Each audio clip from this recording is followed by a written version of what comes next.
오늘 설교 제목은 이런 사람의 믿음이 자란다입니다. 지난 주일에는 믿음 자라기 힘든 사람들에 대해서 배웠습니다. 오늘은 어떤 사람의 믿음이 자라는지 배우도록 하겠습니다. 어떤 사람들이 믿음 있는 사람이며 어떤 사람의 믿음이 자라고 계속 성장합니까? 첫 번째는 나오는 사람입니다. 오늘 우리가 함께 읽은 성경 말씀을 보면 두 사람의 이야기가 기록되어 있습니다. 하나는 회당장 야이로와 다른 하나는 12해 혈루병 앓던 여자의 이야기입니다.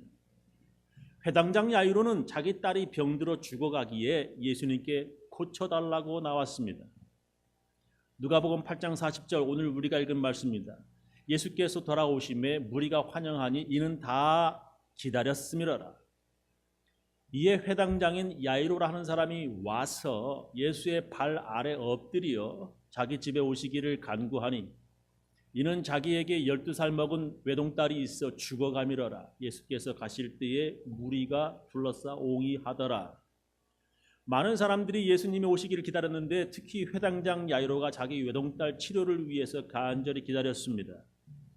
예수님께서 오시자 그는 예수님께 나와서 그의 발 앞에 엎드려 하나밖에 없는 자기 딸이 죽어가오니 치료해달라고 간절히 예수님께 구합니다. 그리고 혈루병 앓던 여인은 자기 몸에서 계속 피가 나와서 예수님께 고침받기 위해서 또한 그 여자도 나왔습니다. 그것도 12년 동안 계속 피가 나와 의사들에게서 치료받았지만 돈만 날리고 병이 오히려 더 심해졌습니다.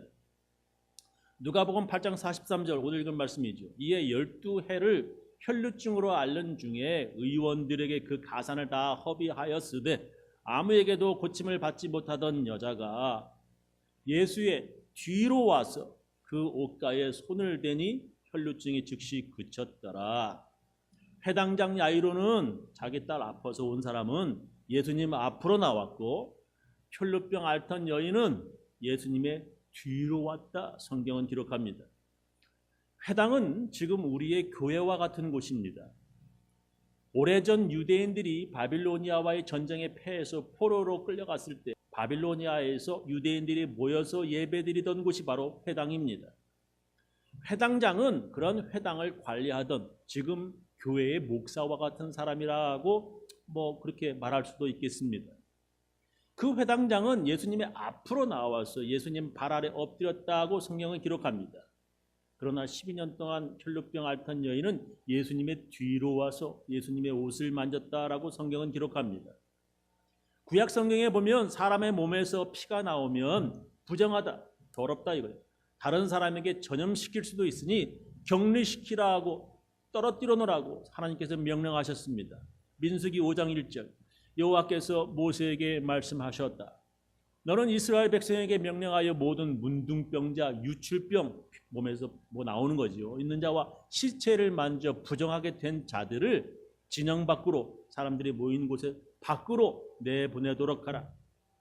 너는 남자든 여자든 그런 자들을 다 진영 밖으로 내보내 내가 머물고 있는 진영을 더럽히지 않도록 하라. 하나님께서 말씀하셨어요. 몸에서 피나 고름이 계속 나오는 사람들은 부정하기에 다른 사람들과 가까이 하지 말고 격리시키라 하나님께서 명령하셨습니다. 그래서 문둥병자들은 왕이라고 할지라도 격리시켜서 전염시키지 않게 하였습니다. 그런 병이 있는 사람들은 자기가 그런 부정한 사람이라고 스스로 밝혀야 했고요. 다른 사람들에게 자기 가까이 오지 말라고 알려야 할 의무가 있었습니다. 레위기서 10장 45절 이하에 보면 문둥 환자는 옷을 찢고 머리를 풀며 윗입술을 가리우고 외치기를 부정하다 부정하다 할 것이요.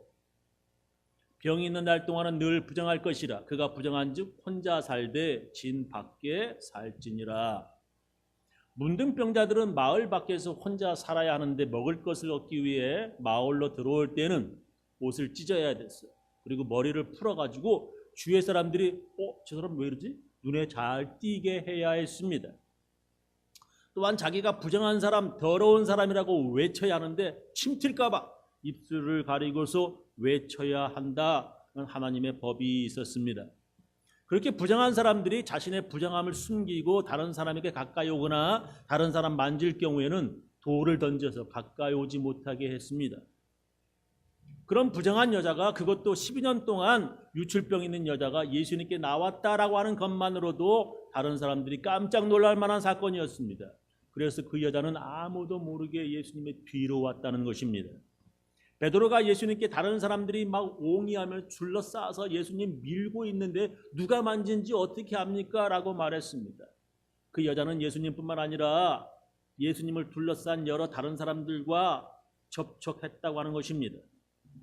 성경에는 수많은 사람들이 기록되어 있는데 그 사람들을 두 가지로 나눌 수 있지요. 믿음의 사람과 믿음이 없는 사람들로 나눌 수 있습니다. 믿음의 사람들, 믿음이 자라나는 사람들은 이렇게 예수님께 나오는 사람들입니다. 예수님께 가까이 나오지 않는 사람들은 믿음의 사람이 아닙니다. 예수님께 가까이 나오지 않는 사람들은 믿음의 사람이 아닙니다. 지금도 자기는 교회 나오지도 않으면서 믿음이 있는 척하는 사람들이 참 많습니다.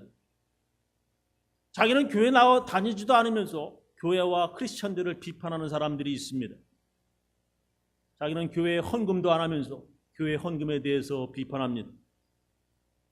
그런 사람들 보면 대부분 교회에서 시험 든 사람들입니다. 예수님께서 만드신 교회조차 잘 다니지 못하는 사람들이 천국 가서 어찌 살 것입니까? 자기가 싫어하는 사람이 그 교회에 있다고, 그 교회는 절대로 안 나가겠다고 하는 사람들은 믿음의 사람이 아닙니다. 자기가 싫어하는 사람이 천국에 있다면 그런 천국 나 가기 싫다 하는 사람들은 진정 믿음의 사람이 아닙니다. 믿음의 사람은 예수님이 어디에 계시든지 예수님 계신 곳에 나오는 사람들입니다. 성경에 보면 믿음의 사람들은 예수님께 나왔습니다. 근데 예수님께 나왔다고 이게 다 믿음의 사람이 아니고, 예수님께 나왔다고 그들의 믿음이 다 잘하는 것도 아닙니다. 어떻게 하면 믿음의 사람이고 어떻게 하면 믿음이 잘할까요? 두 번째는 듣는 사람입니다. 믿음은 들어야 믿음이 생기고 들어야 믿음이 자랍니다. 마가복음의 혈루증 앓는 여인에 대해서 이렇게 마가복음은 기록되어 있습니다. 오늘 우리가 읽은 건 누가복음인데요.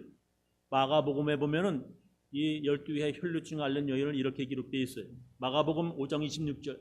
많은 의원에게 많은 괴로움을 받았고 있던 것도 다 허비하였으되 아무 효험이 없고 도리어 더 중하여졌던 차에 예수의 소문을 듣고 무리 가운데 섞여 뒤로 와서 그의 옷에 손을 대니, 믿음이 시작되는 사람들은 예수님에 대한 소문을 사람들에게서 들은 사람들입니다.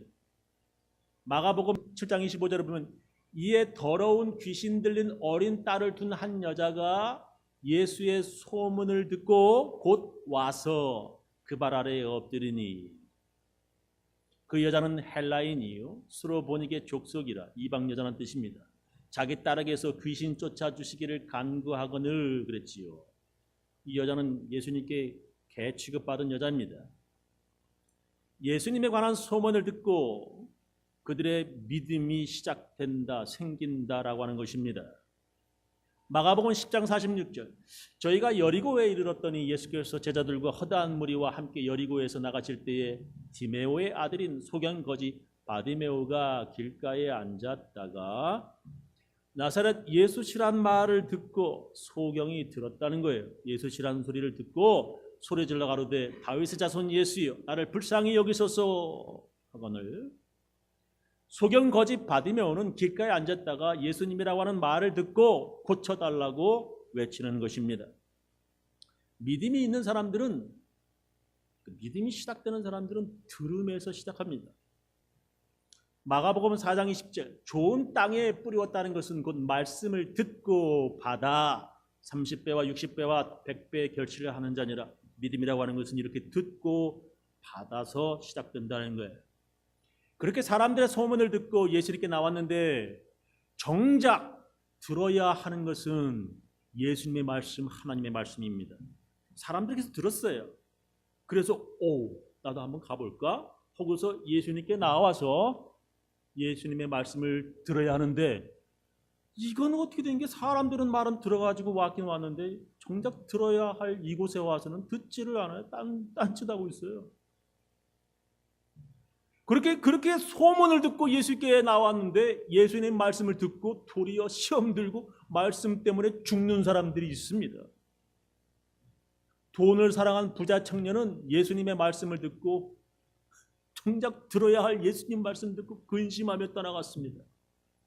마태복음 19장 22절 그 청년이 재물이 많은 고로 이 말씀을 듣고 무슨 말씀이에요? 예수님 말씀 듣고 근심하며 가니라 그랬어요. 예수님보다 돈을 더 사랑하는 사람은 예수님의 말씀을 들어도 믿음이 자라지 않습니다. 예수님의 말씀에 도리어 시험 들고 그 말씀 듣고 믿음이 죽어버립니다. 사람들에게서 듣고서 그래 한번 가보자 했는데 가가지고 도리어 그 말씀 듣고 죽어요. 그런 사람은 천국 들어가기가 낙타가 바늘구멍 통과하는 것보다 더 어렵다라고 예수님께서 말씀하셨습니다. 어떤 사람은 예수님 말씀을 듣기는 들어도 책 잡으려고 말꼬리 잡으려고 실수하는 것을 잡으려고 듣습니다. 그들은 예수님의 말씀을 듣고 시험 들어 예수님을 죽이려고 결심했다라고 성경은 기록합니다. 마가복음 11장 18절 대제사장들과 서기관들이 듣고 예수를 어떻게 멸할까 어떻게 죽일까 하고 꾀하니 이는 무리가 다 그의 교훈을 기여김으로 그를 두려워하밀라라 했습니다. 교회는 뭐합니까? 듣는 척하지만 듣지를 않습니다. 사람들 말 듣고 전도해서 그래 한번 가볼까? 여기 와가지고 듣지를 않는 거예요. 자리에 앉아있지만 마음은 다른 곳에 가 있습니다. 두 마음을 품은 자입니다. 아무리 말해도 아무리 씨를 뿌려도 마음에 담지 못하고 다 흘리고 집으로 돌아갑니다. 들으면 뭐합니까? 하나님의 말씀으로 듣지 않습니다. 지겨운 목사의 그저 설교일 뿐입니다. 그런 사람들에게는 들어도 믿음이 생기지 않습니다. 그런 사람을 예수님께서도 변화시키지 못하셨듯이 목사들도 그런 사람을 어찌할 수 없습니다. 놀라운 기적, 죽은 사람까지 살리면서 예수님 말씀하셨는데 그런 사람 어쩔 수 없었는데 아무것도 보여줄 것 없는 이 목사의 설교로 그런 사람 변화되지 않습니다. 믿음의 사람은 예수님께 나오는 사람입니다. 그러나 그렇게 많은 사람들이 예수님께 나왔지만 그렇다고 다 믿음의 사람이 되는 것은 아닙니다. 믿음은 들어야 믿음이 생기는 것인데 듣는다고 다 믿음이 생기는 것도 아니었습니다. 믿음이 없는 사람은 듣고 비웃습니다.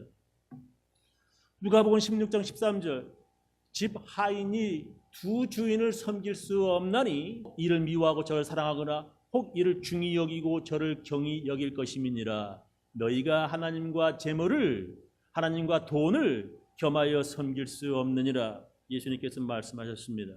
바리새인들은 돈을 좋아하는 자라 이 모든 것을 듣고 비웃는 사람이에요. 하나님보다 돈을 더 좋아하는 사람들은 아무리 하나님의 말씀인 11조에 대해서 전해 주어도 교회에다 돈 바치라고 하는 소리로밖에 듣지 않습니다. 그런 사람들은 하나님 말씀을 듣고 비웃어버립니다. 예수님께서 회당장 야이로의 집에 가셨을 때에 그의 딸이 이미 죽었습니다. 예수님께서 죽은 것이 아니라 잔다라고 말씀하실 때 그들은 비웃었습니다. 누가복음 8장 52절 모든 사람이 아이를 위하여 울며 통곡하며 예수께서 이르시되 울지 말아라 죽은 것이 아니라 잔다 하시니 저희가 그 죽은 것을 이미 아는 거로 비웃더라 그랬습니다. 말씀을 들어도 믿지 아니하고 비웃는 사람들은 아무리 들어도 믿음이 생기지도 자라지도 않습니다. 그러면 어떻게 해야 믿음이 생기고 믿음이 자라나는 것입니까? 지금부터가 진짜입니다. 어떻게 해야 믿음이 생기는 겁니까? 어떻게 해야 믿음이 자라나는 것입니까? 세 번째는 시험을 이기는 믿음입니다. 믿음이 있는 자는 자기에게 어려운 문제가 있을 때, 시험이 올 때, 슬프고 괴로운 일이 올 때 예수님께 나옵니다. 그러나 믿음이 없는 자는 내게 고통스러운 일이 생겼을 때 조용히 예수님을 떠납니다. 자기에게 힘들고 괴로운 일이 닥쳤을 때 교회를 조용히 떠나고, 그런 고민들 다 해결되었고 이제 잠잠하고 마음 편할 때 교회에 와서 교회에 다시 나오는 사람은, 그런 사람은 믿음의 사람이 아닙니다. 믿음 있는 사람은 큰 문제가 생겼을 때, 시험이 올 때 예수님께 알리고 예수님께 간절히 기도하는 사람입니다. 그러나 믿음이 없는 사람은 그 큰 문제를 혼자 안고 씨름하고 고민합니다. 예수님께 나와도 믿음이 없는 사람들은 예수님께 자기 문제를 예수님께 알리지도 기도하지도 않습니다. 믿음의 사람은 힘들고 어려울 때 기도하는 사람이고 예수님께 알리는 사람입니다. 회당장 야이로가 예수님께 자기 딸 아프다고 고쳐달라고 간절히 구했습니다. 그래서 예수님과 함께 자기 집으로 가고 있었습니다. 그래, 내가 가서 네 딸 고쳐주마. 예수님께서 말씀하셔서 자기 집으로 가고 있었습니다. 자기 아이가 아파서 병원에 데리고 가는 아버지의 마음은 모두 급한 것입니다. 그렇게 급하게 예수님 모시고 가는 회당장을 더 마음 급하게 만든 일이 중간에 벌어졌습니다. 그것은 중간에 혈루병 앓는 여자가 예수님 뒤에 와가지고 만져서 고침을 받게 된 것입니다. 그렇게 그 여자가 뒤로 와서 예수님의 옷 만져서 고침 받았다면 그냥 예수님도 모른 채 알고 가셨으면 참 좋을 텐데 말이에요. 그죠? 예수님께서는 돌아서서 주위를 둘러보시면서 묻습니다. 예수께서 가라사대 때 내게 손 댄 자가 누구냐 하시니 다 아니라 할 때에 베드로와 및 함께 있는 제자들이 가로되 주여, 무리가, 사람들이 막 크라우드가 지금 옹이 해가 둘러싸여서 밉니다. 타치합니다. 많은 사람들이 예수님 주위에서 밀고 있는데 누가 손을 대었는지 어떻게 알 수 있냐? 제자들이 말합니다. 누가복음 8장 46절 예수께서 가라사대 내게 손을 댄 자가 있도다.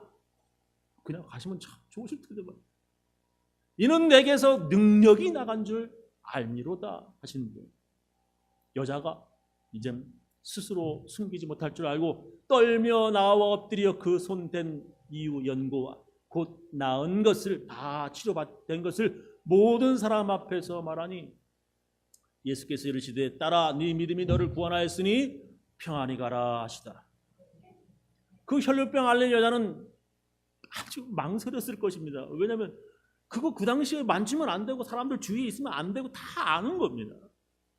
왜냐하면 돌에 맞아 죽을 수도, 여러 사람에게 비난받을 수도 있기 때문입니다. 믿음을 가진 여자는 모든 것을 예수님께 다 알려드렸습니다. 그래서 그 여자 때문에 회당장 야이로는 지금 지체된 것입니다. 그렇게 그 여자 때문에 시간이 지체되는 중에 기어이 큰 일이 벌어집니다. 자기 집에서 사람들이 와서 자기 딸이 이미 죽었다는 것입니다. 누가복음 8장 49절 아직 말씀하실 때 예수님께서 막 주저리 좀 말씀하시고 계시는 거예요. 막 사람들하고 같이 얘기하고, 회당장의 집에서 사람이 와서 말하되 당신의 딸이 죽었나이다. 선생을 더 괴롭게 마소서. 예수님 뭐 그리 말씀 많으신지, 지금 나는 급해가지고 그냥 모른 채 하고 가시면 될 것을 누구냐고 묻고 찾으시고 그러다가 시간 지체돼서 자기 딸이 이미 죽은 것입니다. 그러나 예수님께서는 그 말씀 들으시고 바로 이렇게 말씀하십니다. 예수께서 들으시고 가라사대 두려워 말고 믿기만 하라. 그리하면 딸이 구원을 얻으리라. 두려워 말고 믿기만 하라. 예수님께서 말씀하십니다. 사람들은 처음에는 믿음으로 나아올 수 있지만 중간에 시험이 막 흔들려가지고 그 믿음이 약해질 수 있습니다.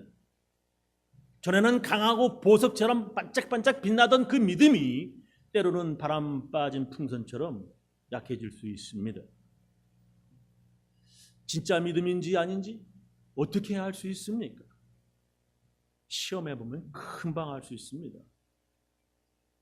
시험해 보면 금방 알 수 있습니다. 하나님께서는 그 믿음이 진짜인지 아닌지 알고 싶어 하십니다. 그래서 하나님께서는 아브라함을 시험하시려 그의 아들 이삭을 번제로 죽여서 바치라고까지 하셨습니다. 예수님도 믿음이 진짜인지 아닌지 시험해 보시려고 그 가나안 여인 자기 딸 아파서 온 여자를 개 취급까지 하셨습니다. 그런 시험에서 우리의 믿음이 진짜 믿음임을 드러내는 길은 즉시 순종하는 것입니다. 예수님 말씀 두려워 말고 믿기만 하라에 즉시 순종함으로 그 시험을 이길 수 있었습니다. 하나님의 시험을 받은 아브라함은 성경을 보면 즉시 아침 일찍이 이삭을 데리고 아침 일찍 떠났다라고 기록되어 있습니다. 믿음은 순종이라고 하는 밭에 나는 꽃이고 믿음은 순종이라고 하는 밭에서 나는 아름다운 열매인 것입니다. 순종은 즉시 하면 쉬운 것이지만 망설이면 더 어려운 것입니다. 교회 나가기 힘들 때 망설여? 더 마귀가 유혹합니다. 이거 흔들리네? 이거 재밌네? 어이구. 네, 흔들리면 계속 흔들게 돼 있습니다. 결심하고 일찍 나가면 마귀가 더 이상 흔들지 않습니다. 회당장 야이로는 시험을 이기고 예수님의 말씀을 믿었습니다. 그 증거가 뭐냐? 그가 예수님 모시고 자기 집까지 온 것입니다. 다른 사람들 같았어. 중간에서 다 끝났잖아요. 근데 이 사람은 자기 집까지 모시고 온 것입니다. 집까지 와서도 사람들은 그의 믿음을 또 흔들기 시작합니다. 집에 이르러 베드로와 요한과 야고보와 및 아이의 부모 외에는 함께 들어가기를 허하지 아니하시니라. 모든 사람이 아이를 위하여 울며 통곡하며 막 사람이 막 울어 제끼는 거예요. 아이고. 예수께서 이르실 때 울지 말아라. 죽은 것이 아니라 잔다 하십니다. 저희가 그 죽은 것을 아는 거로 비웃더라 그랬습니다. 믿음 없는 사람들은 소란을 떨고 통곡하며 예수님 말씀에 비웃습니다. 그러나 믿음은 그런 사람들의 것이 아닙니다. 믿음은 예수님의 말씀에 순종하는 사람들의 것입니다. 예수님께서 말씀하십니다. 예수께서 아이의 손을 잡고 불러가라사대 아이야 일어나라 하시니 그 영이 돌아와 아이가 곧 일어나거늘 예수께서 먹을 것을 주라 명하신대. 그 부모가 놀라는지라 예수께서 경계하사 이 일을 아무에게도 말하지 말라 하십니다. 예수님은 끝까지 예수님 믿고 있는 야이로를 실망시키지 않으셨습니다. 이 믿는 사람들을 실망시키는 그런 짓은 하나님께서 예수님께서 절대로 하지 않으셨어요. 예수님은 그의 믿음을 보시고 그의 소원과 간구를 들어주셨습니다. 요약하면서 제 설교를 마치겠습니다. 어떤 사람이 믿음이 자라고 그 믿음이 성장합니까? 나오는 사람. 믿음 있는 사람들이 예수님께 나왔고 예수님께 나오는 사람들의 그 믿음이 자라납니다. 그러나 나온다고 다 그렇게 믿음이 자라는 것이 아닙니다. 듣는 사람이 믿음이 생깁니다. 사람들의 소문 듣고 예수님께 나와 예수님의 말씀을 듣는 사람들의 믿음이 자라납니다. 그러나 그렇게 듣는다고 다 믿음이 자라는 것은 아닙니다. 시험 이기는 사람입니다. 예수님의 말씀으로 시험을 이기는 사람들, 시험에 넘어져도 그 말씀 의지에서 회개하고 다시 예수님께 나오는 사람들, 시험에 오려고 할 때 예수님 말씀에 바로 그리고 즉시 순종하는 사람들의 믿음이 자라나고 성장합니다. 저는 우리 교인들 모두 말씀 듣고 즉각 순종해서 진정한 믿음의 사람들 다 되시기를 예수님의 이름으로 축원합니다. 기도하시겠습니다.